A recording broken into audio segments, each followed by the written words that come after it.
Hello, loves. You're done.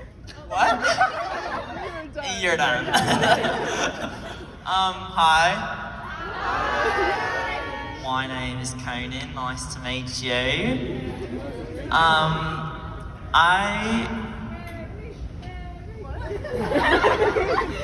I am very happy to be back in the South.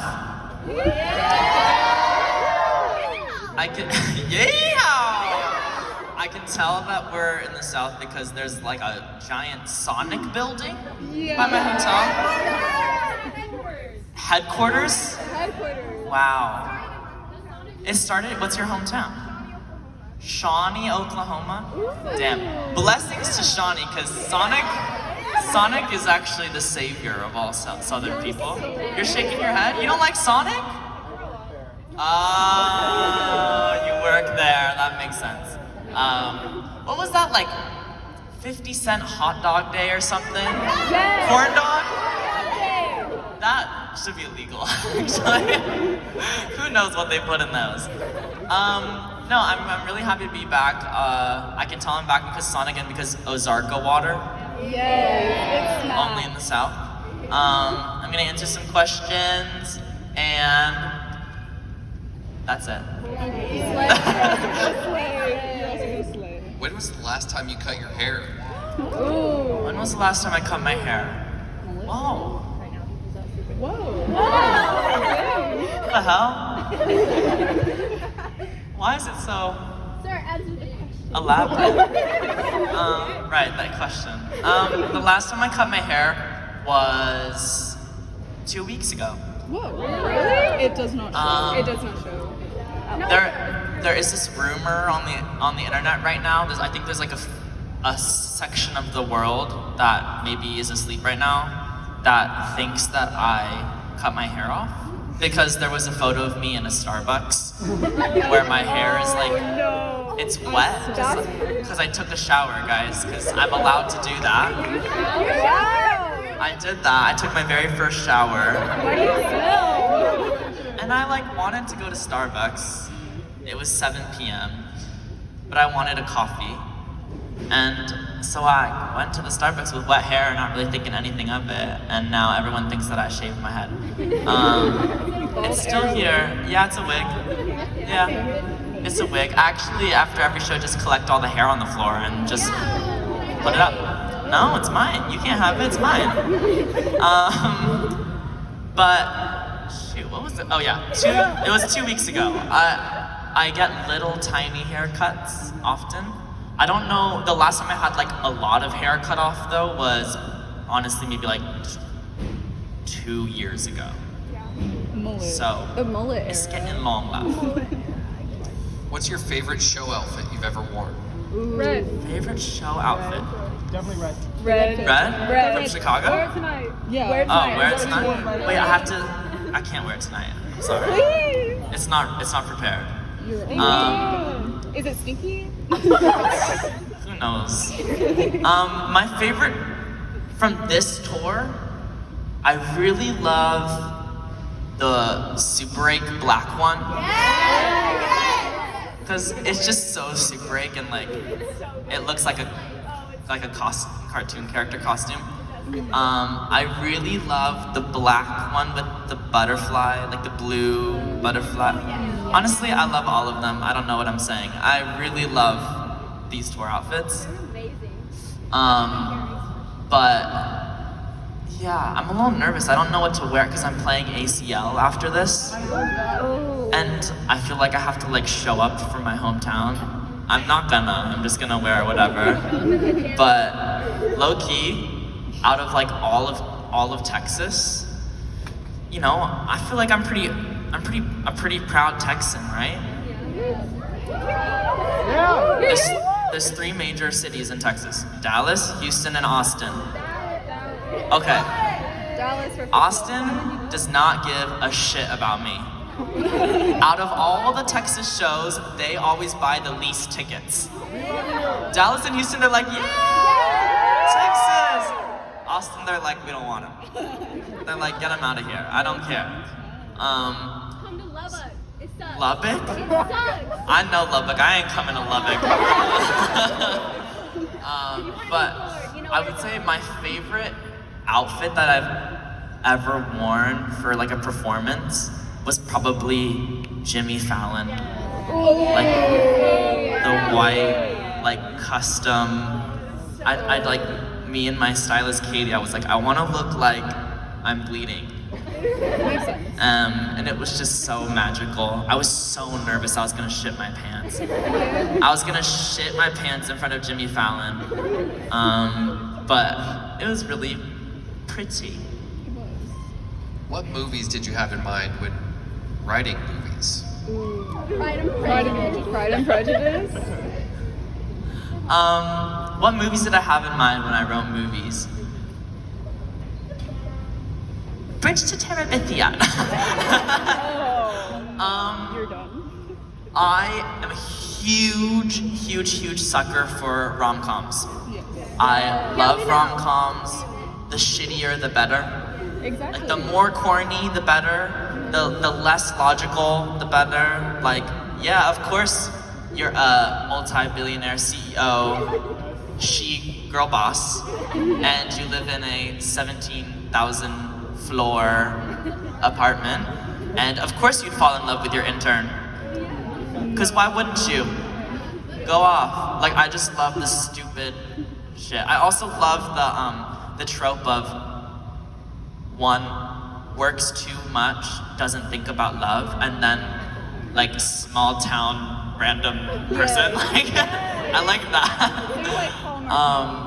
But my favorite rom-com of all time is The Proposal. So good. Such a good one. I feel like no one ever talks about it. It's the best one. Sandra Bullock and Ryan Reynolds. Sandra Bullock is Canadian. Betty White is in it. It's just a good. I did realize the other day though. I showed this movie to my friends, and I was super excited to show all my friends my favorite rom-com. We all sit down, we watch it. We finished the movie. I was like, "What'd you guys think?" They're like, "It's good. It's a very Conan movie." And I was like, "What does that mean? Like, what do you mean?" And they were like, "Well, like the whole movie was like lead up, and then nothing happened." So I was like, your whole life. "Yeah, that's the best." I'm like, "What are you talking about?" That's like the whole. So like your whole life. Yeah, my whole life. Yeah. But that's my favorite, and I would say I definitely was thinking of a lot of rom-coms when I was writing movies, for sure. Now that the yellow cafe is painted purple, what is the best cafe in Georgetown? So I'm from a town called Georgetown. Really? It's an hour away from Austin. It's most known for having the largest retirement community in Texas. Fascinating. So yeah, my childhood was wild. A lot of old people. Actually, should I tell this? I don't know. Yeah. I think you should. Low key, the retirement community was wild. Like, they were. Oh, what? But I don't know if I should say this. One summer, my junior year of high school, they had to drain the pool because there was a syphilis outbreak. Because all them old people were hanging out. They're like rabbits. But if you've ever seen Dazed and Confused, have you guys seen Dazed and Confused? It was filmed in Georgetown, in my hometown. It's very like, kind of like cute Gilmore Girls-ish, but also like add Texan, because it's still Texas, you know? Like there's definitely interesting life values. But I would say now that, so the cafe that I went to every single day after school was this cafe called the Cianfrani's, and it was yellow. The entire inside was painted this like very specific shade of yellow that like low-key was really ugly, but it was so comforting. It was the yellow cafe that I write about in my song Idletown. And I went back a couple years ago and they painted the whole cafe purple, which is just not the same vibes. Blessings to the new owner, but not the same vibe. So I would say now that the Yellow Cafe is gone, me and Ashley, we go exclusively to Starbucks. There was a Starbucks by the HEB. HEB is a grocery store in Texas. And we used to go study there all the time. Yeah, at the HEB. And it was good vibes, so we still go there. I'm a sucker for Starbucks. Like, I just love. Thank you. I love Starbucks. I love how their coffee tastes like gasoline. I like how it tastes like it was burned today. My favorite drink from Starbucks is currently, this changes often, obviously, because people change and grow. But currently, it's the chocolate cream cold brew. Yes, it's so good. If you haven't had it, it tastes like if you got a chocolate milk and poured nail polish remover in it. It is delicious. Team Edward or Team Jacob? Edward. Controversial opinion. Okay, there's only one answer to this, and it's Team Edward. High key, Jacob was a pick-me. Bella didn't even want his ass. Bella was like, what? No, I'm like in love with this rock man who is cold and sparkly. And Jacob was like, but what about me? She was like, can you stop? But also she's kind of toxic because she totally led him on. Yeah, for sure. Indecisive legend. But Team Edward, they were in love. Jacob was in love with Bella, but Bella wasn't in love with Jacob. If Sunset Season, Kid Crow, and Super 8 got in a fight, who would win? Sunset Season. Kid Crow. Kid Crow. Exactly. Only because I wrote Kid Crow at my angstiest, angriest teen years, where I was so mad at the world. I'm still mad at the world, but in a different way. But I was so angry. Yeah, he would have killed anyone. Just for the fun of it. He would have killed one of y'all. Goodbye. Yeah, so Kid Crow, I think, would win. I think we can agree on that, right? No. What makes writing heartbreak songs so easy when you've never been in love? Damn. Jealousy. Well, here's the thing. I have been in love. These people just have not loved me back. So you can imagine, I'd have some things to write about, right? And that's usually what I write about, is that, like, unrequited thing. Because that's how life is, right? Yeah. For us people, that I do think I have a new perspective on it, though. Are you sure? Here's my thing. I think for so long I would fall in love with people, and then I'd be like, they don't love me back. Why? What's going on? And then I get super heartbroken. I'm like, oh, of course you don't love me back. I'm unlovable. Da, da, da, da. And I'd like get really sad. I've realized something in the past few years. I think I specifically choose to allow myself to fall in love with people who I know will never love me back. Therapy has done you wonders. Who I subconsciously know will never love me back, because in reality, I am terrified of intimacy. And I'm terrified of being in love. I think that is the thing that you realize as you get older. You're like, oh, maybe this is a me problem. And that's what I think my new perspective is. I think that's kind of what movies is about. It's like, oh, like, that was my fault. Like, I made all this shit up in my head.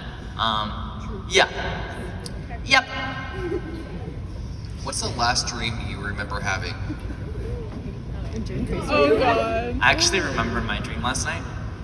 Okay. I am on dream face reveal TikTok. No. Like, It's like every other TikTok on my brain. Like, it's insane how much I've seen this person's face.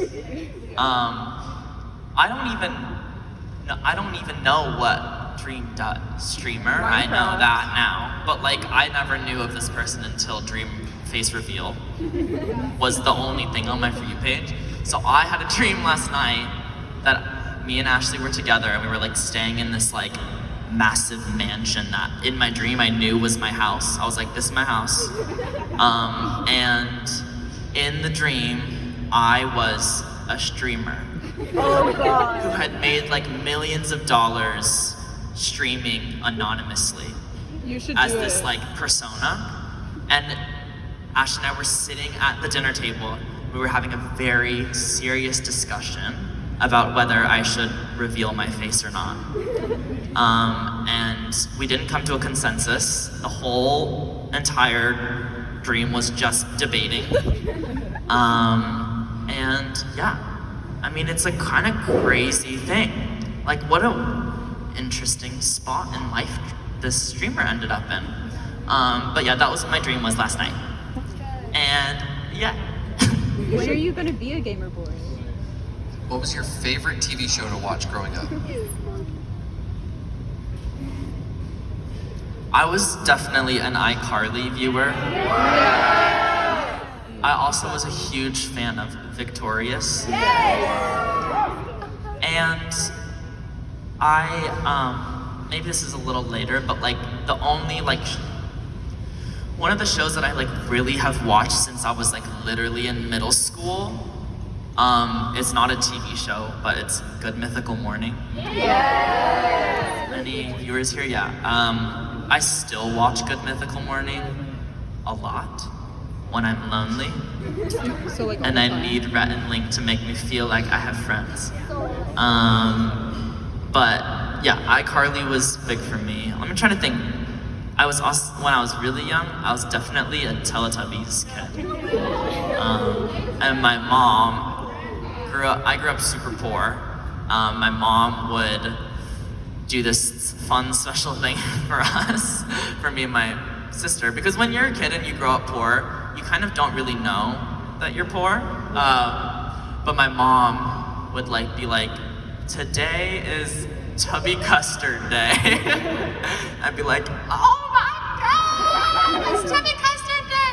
And what she would do to like make us feel, because this is not an argument, like pancakes are definitely like a struggle food. What she would do to make us like feel like we were having the most luxurious, incredible moment of our entire week, Tubby Custard Day, is she would make us pancakes and then she would just poke a smiley face into it. And we'd be like, Tubby Custard! Like, it was like, and that's, I don't know, that's kind of magical to me. It kind of like really makes me smile. It's one of my favorite memories from my childhood, yeah. What was the weirdest thing you believed as a kid? My sister, who's 4 years older than me, she convinced me for a couple years that she was magical. I remember this, we were on the swing set, and she was like, do you want a piece of candy? And I was like, yeah. She goes like this, she's like, there's a piece of candy in her hand. I'm like, fucking witch, I'm gonna burn you. Like, I was like, what? And so she's like, yeah, I can just do that. Like, I can just like conjure a piece of candy whenever. And she did this to me, she like conditioned this to me for like a solid year. Like anytime I wanted a piece of candy, be like, oh, this is like, I want a piece of candy. She'd be like, okay. She'd like pull it out, I'd be like, oh my God. Then one day, we were on a road trip to Arizona. And I was like, Alyssa, I want a piece of candy. She was like, sorry, like my powers aren't working right now. I was like, yeah, right. Like, you just don't want to give me a piece of candy. Like, give me a piece of candy. She's like, no, like, I just can't do it right now. Like, I don't have like the magic in me. I'm like tired. I'm like, just wake up and give me a piece of candy, Alyssa. Then she was like, you know what, Conan? I made it all up. I was lying to you. I just stuck a piece of candy in my pocket for an entire year so that you could think that I was magical. And it destroyed my entire life perception. And she ruined my childhood. And yeah, basically never trust a sister. True. Never. True. Never. All right, last question. What made you put Footnote on the set list? Yours. And what about yours? Okay, so I'm guys, so mad. Footnote was never not on the set list. It's just the first night of tour, we were not prepared, so we didn't play it. But it was always on the set list. I think sometimes people like have so much conspiracy. I'm like, usually it's just a human answer. Like, it's the Illuminati and that's why. I'm like, no, like, we just didn't practice. That's the only reason why. Footnote is my favorite song on Heartbreak, and I had to put it on the set list because Footnote is for us. Yours. The other songs are for everyone because they're fun and they're great, but Footnote is for us. So it's on the set list. What about you? But yeah, thank you guys for coming. I'm so happy that I get to see you. Should we take a photo? Where are we? Are you okay, Amelia? You've been a little more subdued the past few shows, and then you weren't at the past few shows, right? Okay, because I was like looking, I was like, where is Amelia? But you were sitting. As you should. You deserve to take a seat, as a thing. You really deserve to sit. It does get tiring. I was like, I saw you sitting, I was like, yeah, you should sit, Amelia. Okay, let's take a photo. It's her birthday. Whose birthday? Brooke. How old are you turning? 21! I turned 21 in Utah.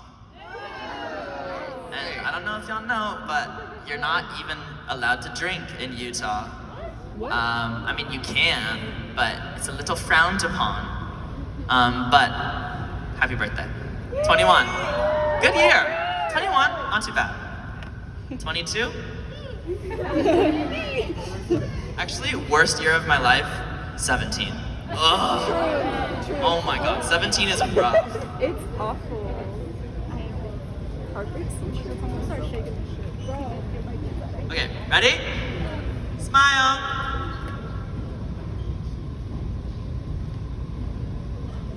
Okay, I did it. You're so talented. Thank you guys. I will see you in a couple hours. I love y'all so much. I'm so happy to be back in the show. Bye.